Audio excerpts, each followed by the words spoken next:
morning, everybody. I wanted to start a new thing called Coffee in the Garden. This is tea because it's about 3 in the afternoon right now. But yeah, I figured we'd give it a go and see how it went. Let's see. Today it's like 45 degrees and breezy. But that's why I'm still wearing a jacket here. Just cool enough that you want something covering you if you're just going to sit still and chat at a camera for a few minutes. So, but I thought I'd talk about what can we do in our gardens when it's not gardening season.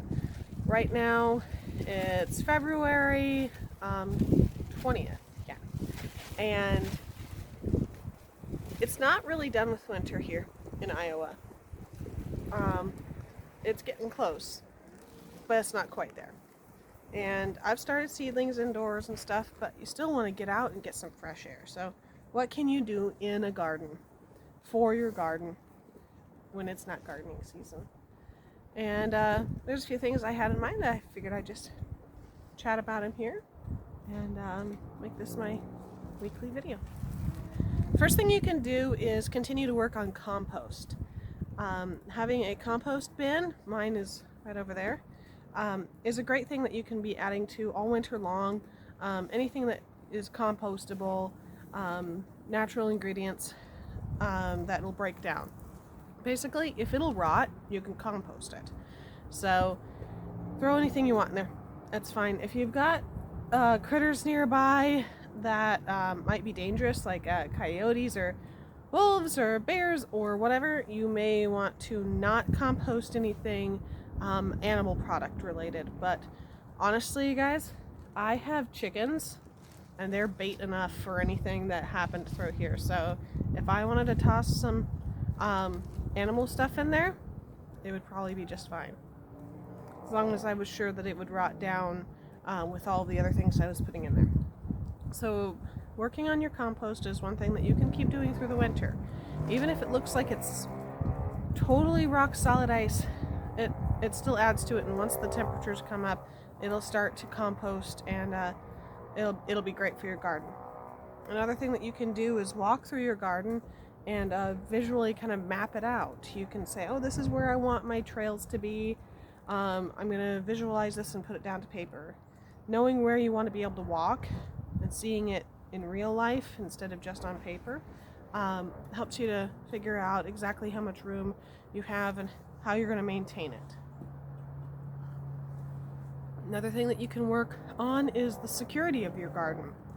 So checking the fence lines and making sure that all the holes are covered up, or at least making note of where you need to fix first thing in the spring when the ground is workable is a really good idea.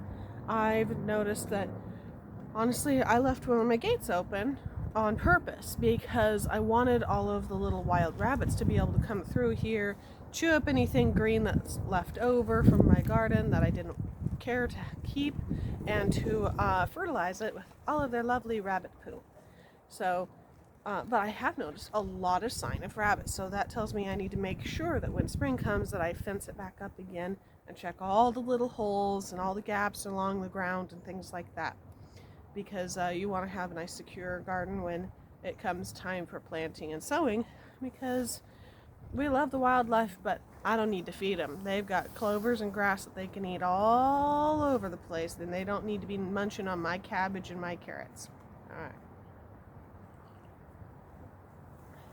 Another thing that you can do when it starts to get closer to spring is come out and see where the sun hits.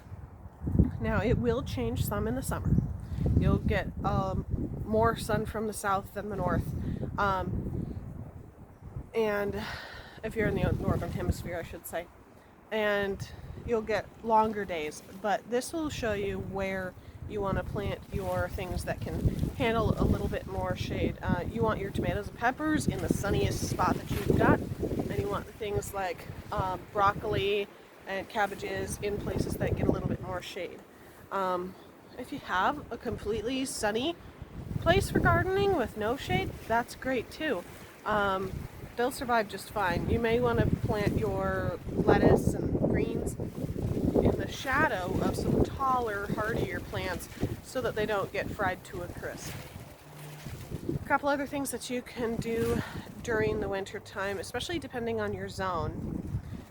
If you are in a zone that's warmer, I'm in zone 5, right between zone 5A and 5B. So I can't quite do this, but a lot of people can come out in the middle of winter and sow a cover crop. Now I did try sowing a cover crop this year and I haven't been able to tell if any of it worked. I'm hoping that it did, but we'll see. I sowed it earlier in the fall. We'll see if those purple top turnips came and broke up the dirt or not, or if birds just came and made a snack out of the seeds. But sowing a cover crop is something that you can do during the off season to help your garden to get better nutrients and everything like that. Let's see, what else can we do? Ground's frozen, so I can't drive any stakes into the ground very easily. I can do pruning. Pruning on certain types of trees and vines. I need to prune my grapevine this time of year. February is the perfect time to prune your grapevine because you want to do it before buds start to form.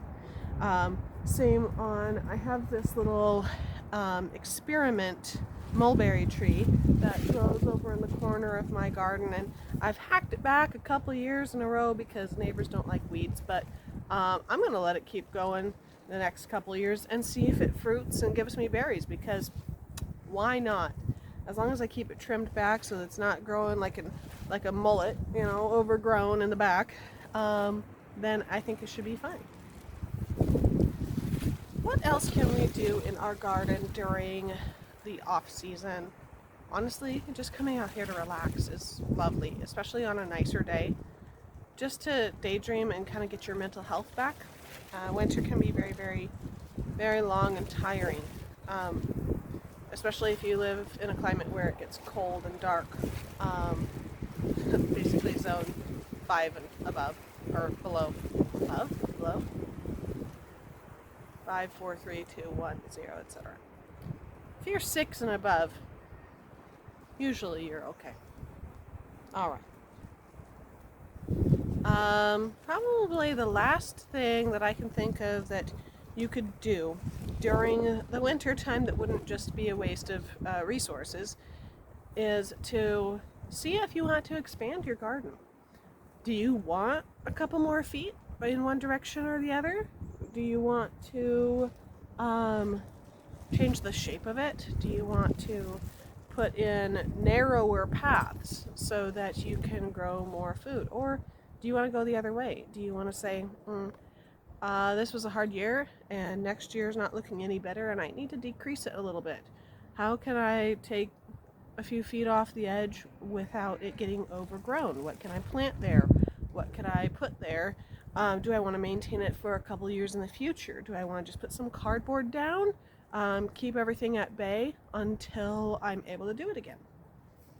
Consider if you want to add any raised beds or if you want to add any gardens to other areas. And yeah. So I figured I'd make this my weekly video for at least a little while. Get some coffee, get some tea, whatever, on one of the warmest days of whatever week it is, and come out here and just chat with y'all about things that I discuss on Instagram or Facebook, or here on YouTube in the comment sections. You gotta actually drink your tea when you're having coffee or tea in the garden. So, yeah. All right, y'all. I hope that this is a good idea and hope everybody likes this idea, especially as we're getting closer to gardening season. I hope it'll be fun for everybody to see me in my more natural state out here in the garden. Since I started this channel right as fall was getting into the cool months, y'all haven't seen me out here enjoying myself and planting and gardening and weeding and fertilizing and all the other stuff that I do. So it'll be a really, really fun spring and summer with y'all coming along for the ride, and I hope that everyone is really looking forward to it. So let me know what you think of it. If you have any topics you'd like me to discuss out here in the garden, and tell me your favorite coffee or tea. And if you're on Instagram or Facebook, give me a picture of your favorite mug. And we'll talk then. Bye-bye. God bless.